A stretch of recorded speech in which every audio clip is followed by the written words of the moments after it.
तो सपोज मैंने इस ब्लॉक पे फोर्स लगाया,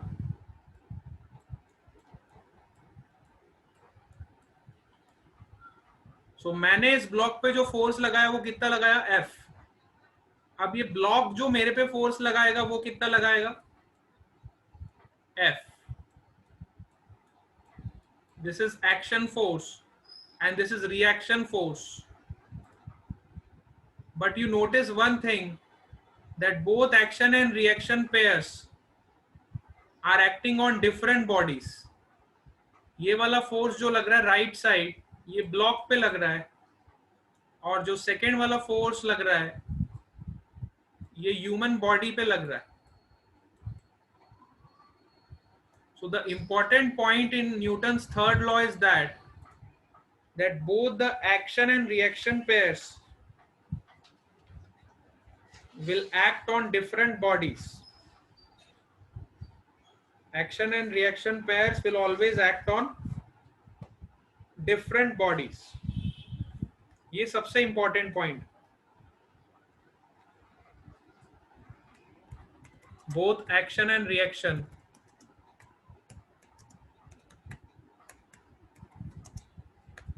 will act on different bodies.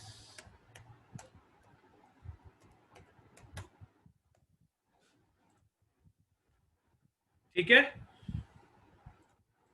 इसके बहुत सारे एग्जांपल्स है. आप जब चलते हो ग्राउंड पे, तो ग्राउंड पे फोर्स लगाते हो. ग्राउंड पे आप जब फोर्स लगाते हो तो वो एक्शन फोर्स होता है, और जब ग्राउंड आप पे फोर्स लगाता है that is the reaction force. So action अलग बॉडी पे हो रहा है और उसका रिएक्शन जो है वो डिफरेंट बॉडी पे हो,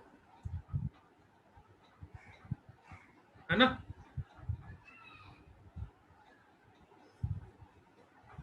तो इस बात का हमेशा ध्यान रखो. Both action and reaction are on the different bodies. अब कॉमनली यूज जो फोर्सेस हम करते हैं फिजिक्स में, कॉमनली हम कौन कौन से फोर्सेस यूज करेंगे, जो बहुत ही कॉमन फोर्सेस है और बहुत फेमस है, that is number 1 is your normal reaction.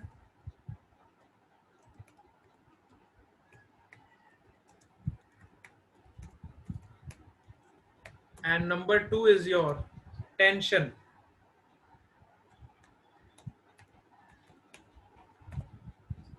One is your normal reaction and another is your tension. So both these forces are electromagnetic in nature. ये दोनों फोर्सेस कैसे होते हैं, इलेक्ट्रोमैग्नेटिक फोर्स होते हैं. अभी अभी हमने डिस्कस किया types of forces. So electromagnetic forces का मैग्नीट्यूड अगर आप देखो तो ग्रेविटेशनल फोर्सेस के कंपैरिजन में इनका मैग्नीट्यूड कितना ज्यादा होता है. इलेक्ट्रोमैग्नेटिक फोर्सेस का अगर मैं मैग्नीट्यूड देखूं, it is about 10 की power 36 times of your gravitational forces. You can see that electromagnetic forces are also very strong, है ना. 10 की पावर 36 टाइम्स इनका मैग्नीट्यूड होता है. सो जो आपके नॉर्मल रिएक्शन और टेंशन फोर्सेस हैं, ये इलेक्ट्रोमैग्नेटिक फोर्सेस की कैटेगरी में आते हैं, इसलिए ये भी बहुत ही स्ट्रॉन्ग फोर्सेस होते हैं, है ना.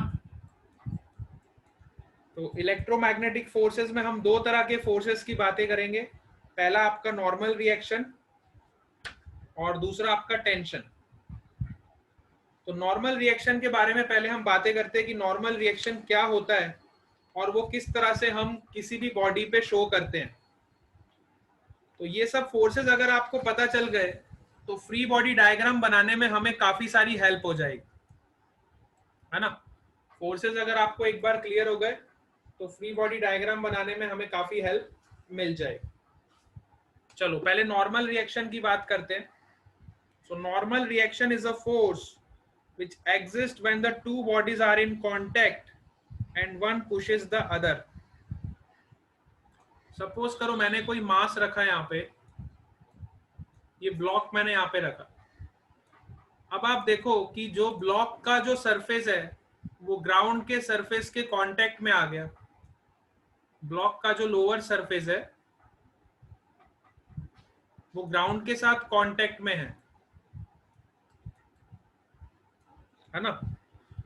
सो ब्लॉक जो है उसकी वजह से नॉर्मल रिएक्शन ग्राउंड पे कहां लगेगा, it will always act in the perpendicular direction, और ग्राउंड की वजह से जो ब्लॉक पे नॉर्मल रिएक्शन लगेगा that will always act in the perpendicular direction to the block. So these are the action and reaction pair. Block ने कुछ force लगाया ग्राउंड पे और ग्राउंड ने उसका रिएक्शन दिया ब्लॉक पे, तो these are the action reaction pair I can say which are acting on two different bodies. These are acting on two different bodies. और नॉर्मल रिएक्शन जो आपकी होती है वो हमेशा परपेंडिकुलर टू द सरफेस लगती है। नॉर्मल रिएक्शन की सबसे खास बात क्या है कि नॉर्मल रिएक्शन, पहला पॉइंट आपको जो याद रखना है नॉर्मल रिएक्शन के बारे में, that it is a contact force. Contact force, ये एक कांटेक्ट फोर्स है। ये तभी लगता है जब दो बॉडीज एक दूसरे के कांटेक्ट में आती है। और दूसरी point, it always act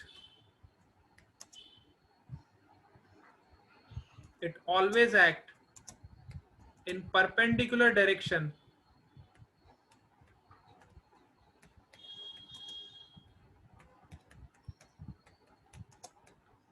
to the surface of contact.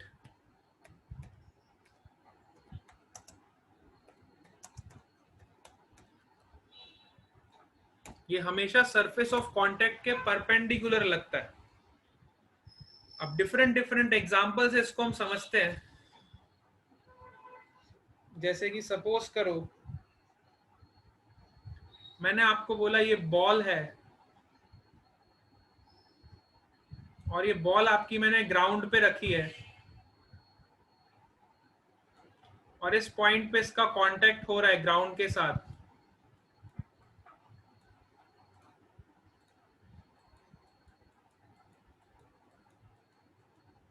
So I can say that normal reaction will act when there is a contact between the two bodies. This is body 1 and your ground is your body 2. So दोनों bodies का जब contact होगा तो contact कहाँ पे हुआ, इस point पे हुआ, तो इस पॉइंट पे नॉर्मल रिएक्शन आपकी लगेगी and it always act in a perpendicular direction to the surface of contact और पॉइंट ऑफ कांटेक्ट। तो यहाँ पे देखो इसके परपेंडिकुलर आपकी नॉर्मल रिएक्शन लगेगी ऑन दिस बॉडी 1, और उसका जो रिएक्शन होगा ग्राउंड पे वो कहां लगेगा, नीचे की तरफ। ठीक है, तो this will always act in a action reaction pair. Suppose करो मैंने आपको कोई रॉड दे दी इस तरह से, दिस इज योर ब्लॉक,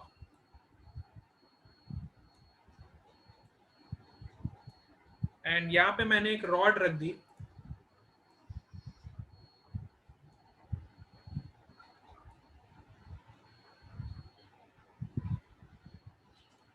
तो सपोज करो अब अगर मुझे नॉर्मल रिएक्शन निकालनी है तो सबसे पहले मुझे देखना पड़ेगा कौन कौन सी बॉडीज का कांटेक्ट कहां कहां पे हो रहा है। सो ग्राउंड को भी एक मैं बॉडी मान लेता हूं, let's say it is a body 3। सो हमारे पास 3 डिफरेंट बॉडीज है। देखो पहला कांटेक्ट तो 1 और 3 के बीच में हो रहा है, 1 और 3 के बीच में यहाँ पे कांटेक्ट है पूरा, 2 और 1 के बीच में यहाँ पे कांटेक्ट हो रहा है, और 2 और 3 के बीच में यहाँ पे कांटेक्ट हो रहा है। तो 3 जगह पे कांटेक्ट हो रहा है। सो तीनों जगह पे आपकी नॉर्मल रिएक्शन लगेगी।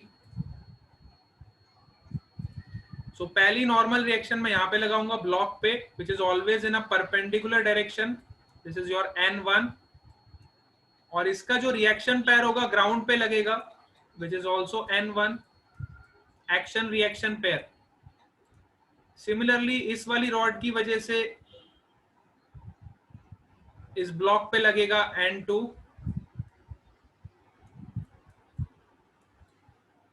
और इस रॉड पे क्या लगेगा N1, सॉरी N2, दोनों पे लगेगा ना, इस वाली बॉडी पे भी लगेगा, इस वाली बॉडी पे भी लगेगा, एक्शन रिएक्शन पे। अच्छा, 2 और 3 के कांटेक्ट की वजह से देखो वापस इस पॉइंट ऑफ कांटेक्ट पे क्या लगेगी, नॉर्मल रिएक्शन N3 और इसका रिएक्शन ग्राउंड पे लगेगा, दिस इज योर N3। सो इस तरह से अगर आपको नॉर्मल रिएक्शन फाइंड करना है तो सबसे पहले आपको पॉइंट ऑफ कांटेक्ट निकालना पड़ेगा कि कहां कहां पे बॉडी का कांटेक्ट हो रहा है, और जिस जिस पॉइंट पे या जिस जिस सरफेस पे कांटेक्ट हो रहा है वहां पे आपको परपेंडिकुलर डायरेक्शन में नॉर्मल रिएक्शन को शो करना है। This is the concept of normal reaction. इस तरह से आपके पास डिफरेंट डिफरेंट बॉडीज आएंगी और डिफरेंट डिफरेंट बॉडीज पे आपको नॉर्मल रिएक्शन शो करना हो। सपोज करो मैंने ऐसी कोई बॉडी ले ली, this is your circular body, और लेट्स से यहाँ पे ग्राउंड सरफेस है और यहाँ पे एक और सरफेस है।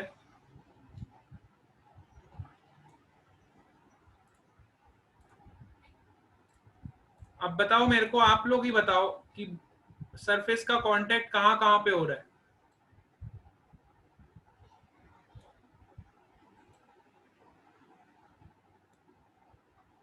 सपोज करो इस तरह से आपको मैंने एक बॉल दे दी, तो अब आप लोग बताओ कहाँ कहाँ पे इसका पॉइंट ऑफ कांटेक्ट आएगा। यस,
यस बताओ।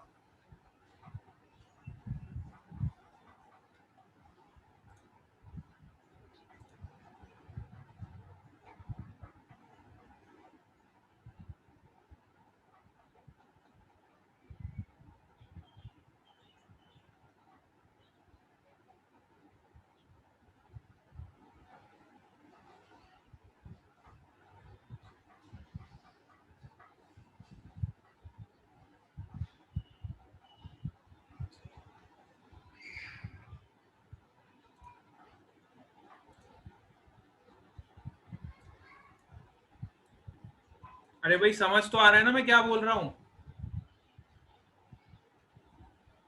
मैं कह रहा हूँ ये बॉडी जब मैंने ऐसी रखी है और यहाँ पे सरफेस 1 है, this is surface 2, this is surface 3, this is surface 4, this is surface 5। कहाँ कहाँ पे कांटेक्ट हो रहा है इसका, इस पॉइंट पे कांटेक्ट होगा, इस पॉइंट पे भी कांटेक्ट होगा, इस पॉइंट पे भी कांटेक्ट होगा, इस पॉइंट पे भी कांटेक्ट होगा। सो नॉर्मल रिएक्शंस कहाँ कहाँ पे लगेगी देख लो। इधर लगेगी आपकी N1, तो ग्राउंड पे भी लगेगी N1, इस पॉइंट पे N2, इसका रिएक्शन इस पे लगेगा N2। समझ आ रहा है ना आपको, कितनों को समझ आ रहा है। इस पॉइंट पे लगेगी नॉर्मल रिएक्शन N3। जहां जहां पे कांटेक्ट होगा वहां वहां पे आपको नॉर्मल रिएक्शन बनानी।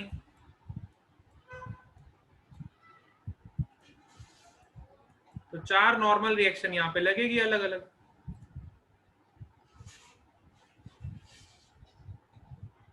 ठीक है, चलो नॉर्मल रिएक्शन के बारे में नेक्स्ट जो आपका फोर्स आता है that is your tension force.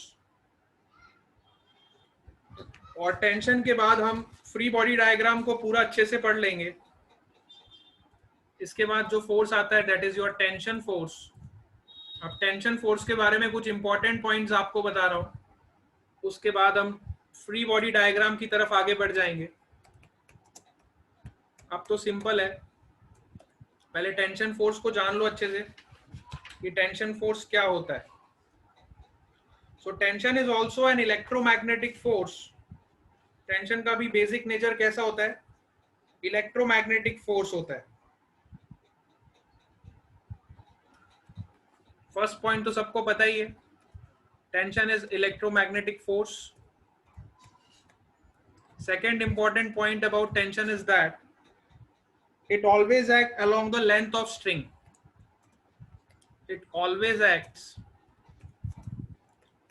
along the length of string.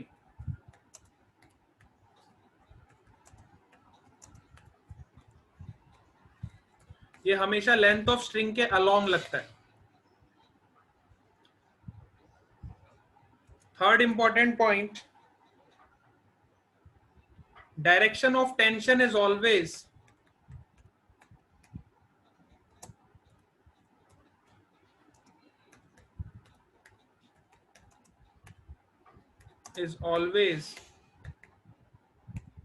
away from the tied ends. Away from the tied ends. अभी मैं आपको एक एक करके सारे पॉइंट्स एक्सप्लेन करूंगा विद एग्जांपल।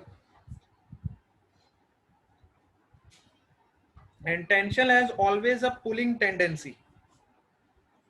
टेंशन की हमेशा टेंडेंसी कैसी होती है, पुलिंग टेंडेंसी। चलो अब ये सारे पॉइंट्स को डिस्कस करते हैं। सपोज करो हमने एक ब्लॉक लिया और इसको स्ट्रिंग से लटका दिया। अब इस ब्लॉक का मास m है। अब टेंशन देखो स्ट्रिंग पे लगेगा, mg तो इस ब्लॉक पे लगेगा नीचे की तरफ, ये तो सबको पता है। mg फोर्स इस ब्लॉक पे नीचे की तरफ लगेगा। अब इस स्ट्रिंग पे, ये जो स्ट्रिंग यहाँ पे मैंने बनाई है, इस स्ट्रिंग पे टेंशन फोर्स लगेगा, बट टेंशन फोर्स की डायरेक्शन में कैसे शो करूंगा। पहला पॉइंट तो मैं क्लियर है, tension will always act along the length of this string, but it will always act away from the tied ends. This is very important. Direction of the tension is always away from the tied ends. इसका मतलब क्या है, इसको मैंने tie कहाँ पे किया, यहाँ पे किया, इस पॉइंट पे टाइड है और इस पॉइंट पे टाइड है। सो टेंशन अगर मैं इधर बात करूँ तो इस टाइड एंड से अवे लगेगा। This is the direction of tension. This is tied end A, this is tied end B. और अगर मैं B से बात करूं तो टेंशन का डायरेक्शन ऐसे हो, it is always away from the tied ends. So अगर A पॉइंट की बात करूं तो A पॉइंट से टेंशन अवे लगेगा। अगर B पॉइंट की बात करूं तो B पॉइंट से भी टेंशन अवे लगेगी। ठीक है, एक दो और एग्जांपल्स देखते हैं। सपोज करो मैंने आपको एक पुली दे दिया,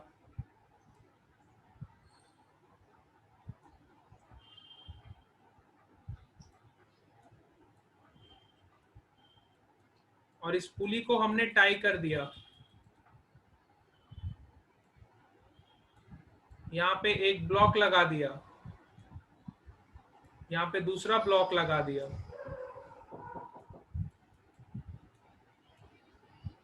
अब हमें टेंशन का डायरेक्शन खाली निकालना है, तो टेंशन कैसे निकालेंगे, देखो सबसे पहले आप टाइड एंड्स निकालो कौन कौन से है। सो टाइड एंड एक यहाँ पे, एक टाइड एंड यहाँ पे, पॉइंट ऑफ कॉन्टेक्ट देख लो सारे, एक पॉइंट ऑफ कॉन्टेक्ट यहाँ पे। तो अगर मैं इधर बात करूं इस वाले पॉइंट पे, तो इधर टेंशन लगेगा, लेट से इधर टेंशन है आपका T1। सो इस पॉइंट पे अगर बात करूं तो यहां से अवे लगेगा, विच इज T1। अच्छा, ये पूरी स्ट्रिंग आपकी एक ही है, देखो ये पूरी एक ही लेंथ है आपकी, है ना स्ट्रिंग, ये स्ट्रिंग पूरी एक ही स्ट्रिंग है। यहाँ पे इसको मैंने खाली लपेटा हुआ है, इस पुली के ऊपर मैंने इस स्ट्रिंग को ऐसे लपेट दिया है, तो ये स्ट्रिंग तो सेम ही है। अब अगर मैं इस पॉइंट ऑफ कांटेक्ट की बात करूं तो यहां से टेंशन अवे लगेगा, मतलब इस डायरेक्शन। और अगर इस पॉइंट ऑफ कांटेक्ट की बात करूं तो यहां से टेंशन अवे लगेगा, मतलब इस डायरेक्शन। सिमिलरली अगर मैं पुली की बात करूं तो यहाँ पे पॉइंट ऑफ कांटेक्ट है, यहाँ पे टेंशन लगेगा इस डायरेक्शन में, और इस पॉइंट ऑफ कांटेक्ट पे टेंशन लगेगा इस डायरेक्शन में। Let's say it is T dash, it is also T dash. तो इस तरह से हमें टेंशन को शो करना आना चाहिए कि टेंशन कहां पे लगता है। Tension always act along the length of the string and it always act in the direction away from the tied ends. जहां पे हमने इसको टाई करके रखा है उससे हमेशा दूर लगता है। सबको क्लियर हो गया पॉइंट? यस?